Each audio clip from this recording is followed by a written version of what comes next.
കഴിഞ്ഞ വീഡിയോയിൽ നമ്മൾ സബ്ഷെൽ എന്താണെന്നും അതിലെ മാക്സിമം നമ്പർ ഓഫ് ഇലക്ട്രോൺസ് അതേപോലെ അതിൻ്റെ റെപ്രസെൻറ്റേഷൻസ് ഈ കാര്യങ്ങളെല്ലാം മനസ്സിലാക്കി നമ്മൾ നേരെ സബ്ഷെൽ ഇലക്ട്രോണിക് കോൺഫിഗറേഷനിലേക്ക് പോവാം. Okay, subshell how to write subshell electronic configurations.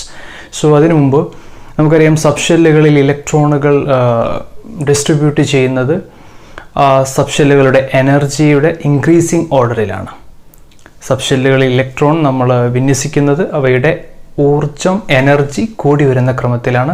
അപ്പോൾ അവരുടെ എനർജിയുടെ ഇൻക്രീസിങ് ഓർഡർ നമുക്കൊന്ന് നോക്കാം. ഇതിനെ നമ്മൾ ഓഫ്പാ പ്രിൻസിപ്പിൾ എന്ന് പറയും. Aufbau principle, that is electrons are arranged in subshell is in the increasing order of energy. So നമുക്ക് ആ ഇൻക്രീസിങ് ഓർഡർ ഒന്ന് നോക്കാം. So this is the increasing order. അതിവിടെ ഷെൽ നമ്പേഴ്സ് എല്ലാം കൊടുത്തിട്ടുണ്ട്. Shell numbers that is 1, 2, 3, 4 and 5. 5 shell numbers ആണ്, main ഷെല്ലിൻ്റെ numbers ആണ് കൊടുത്തിരിക്കുന്നത്. അതിൽ 1 to 5 ഷെല്ലുകൾ. ഓക്കെ, അപ്പോൾ നമുക്ക് ഒന്നാമത്തെ ഷെല്ലിൻ്റെ സബ്ഷെല്ലാണ് 1s. ഇനി രണ്ടാമത്തെ ഷെല്ലിൻ്റെ സബ്ഷെല്ലാണ് 2s, 2p. തേർഡ് ഷെല്ലിൻ്റെ സബ്ഷെല്ലാണ് 3s, 3p, 3d. And fourth ഷെല്ലിൻ്റെ സബ്ഷെല്ലാണ് 4s, 4p, 4d and 4f. അഞ്ചാമത്തെ ഷെല്ല്, ഫിഫ്ത്ത് ഷെൽ, നമുക്കറിയാം ഒരു ആറ്റത്തിന് മാക്സിമം 7 ഷെല്ലുകൾ വരെ ഉണ്ടാകാം.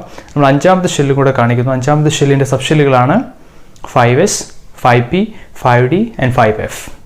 നമുക്ക് ഈ സബ്ഷെല്ലുകളുടെ എല്ലാം എനർജിയുടെ ഓർഡർ നോക്കാം. എനർജിയുടെ ഇൻക്രീസിങ് ഓർഡർ ഏതാണ്? ഏറ്റവും എനർജി കുറഞ്ഞ സബ്ഷെൽ. ഏറ്റവും എനർജി കുറഞ്ഞ സബ്ഷെല്ലാണ് 1s. അപ്പോൾ 1sലായിരിക്കും ആദ്യം ഇലക്ട്രോണുകൾ നിറയുക. അപ്പം എൻ്റെ ഇൻക്രീസിങ് ഓർഡറാണ് നമ്മൾ നോക്കുന്നത്. ഏറ്റവും ലീസ്റ്റ് എനർജിയുള്ള സബ്ഷെല്ലാണ് 1s. 1s കഴിഞ്ഞാൽ അടുത്ത ഇലക്ട്രോൺ നിറയുന്നത് 2sലേക്കായിരിക്കും. 2s കഴിഞ്ഞാൽ ദെൻ 2p.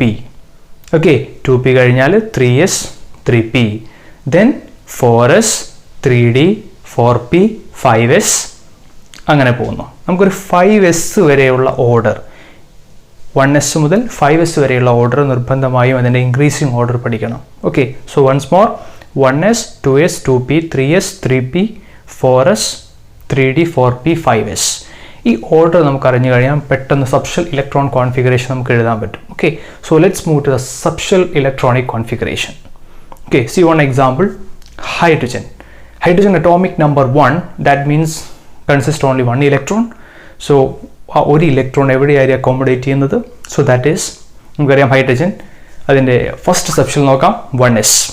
നമുക്കറിയാം 1s ആണ് സബ്ഷെല്ല്, ആദ്യത്തെ സബ്ഷെല്ല്. അതിൽ ഒരു ഇലക്ട്രോൺ ആണ് ഉള്ളത്. ഹൈഡ്രജൻ ആകെ ഒരു ഇലക്ട്രോണേ ഉള്ളൂ. അപ്പോൾ ദാറ്റ് ഈസ് 1s1. ഉണ്ടോ? എസിൻ്റെ ഏറ്റവും മുകളിൽ അതിൻ്റെ റൈറ്റ് സൈഡിൽ ടോപ്പിലായിട്ട് 1 എന്ന് കൊടുക്കണം. That is calling 1s1. Look at another example, boron, atomic number 5, consists 5 electrons. 5 electrons ആണ്. അപ്പോൾ ഒന്നാമത്തെ സബ്ഷെല്ല് 1s. 1sൽ നമുക്കറിയാം എസിൽ മാക്സിമം 2 ഇലക്ട്രോൺസ് ആണ്. So 1s2. ഓക്കെ, ബാക്കി 3 ഇലക്ട്രോൺസ് ഉണ്ട്. അടുത്ത സബ്ഷെൽ 2s ആണ്. So 2s, maximum 2 electrons. So 2s2, 1s2, 2s2. ഇപ്പോൾ എത്ര ഇലക്ട്രോൺസ് ആയി? 4. Remaining 1 electron. So that is, അതെവിടെയായിരിക്കും? അടുത്ത subshell 2p. So that is 2p1. So let's move to another example, magnesium atomic number 12, that is 12 electrons. So how to write?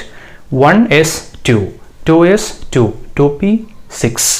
അല്ലേ, 2s കഴിഞ്ഞാൽ 2p. 2pയിൽ 6 electrons. അപ്പോൾ total 10 electrons ആയി. ബാക്കി 2 electrons കൂടെ ഉണ്ട്. അടുത്ത subshell 3s. So 3s2. So we can call that 1s2, 2s2, 2p6, 3s2. Okay, so let's move another example, argon, atomic number 18. Okay, so which means 18 electrons. So electrons കൊടുക്കുമ്പോൾ വളരെയധികം ശ്രദ്ധിക്കണം. നമ്മളെപ്പോഴും number നമ്മുടെ കയ്യിലുണ്ടാവണം. എത്ര എണ്ണമാണ് ആഡ് ചെയ്തു എന്നുള്ളത് നമുക്കറിയണം. So 1s2, 2s2, 2p6, 10 ആയി. ഇനി ബാക്കിയുള്ളത് അടുത്ത സബ്ഷെല്ല് 3s2. 3s2 12 ആയി. ഇനി ബാക്കി 6 ഇലക്ട്രോൺസ് ഉണ്ട്. സോ അടുത്ത സബ്ഷെല്ല് 3p. 3pയിൽ ബാക്കിയുള്ള 6 ഇലക്ട്രോൺസ് അക്കോമഡേറ്റ് ചെയ്യുന്നു. 3p6. Okay, so this is the electronic subshell electronic configurations. So ഇതിനകത്ത് ഒരുപാട് കാര്യങ്ങൾ ഇനിയും ശ്രദ്ധിക്കാനുണ്ട്. നമുക്ക് അടുത്ത ക്ലാസ്സിൽ മനസ്സിലാക്കാം.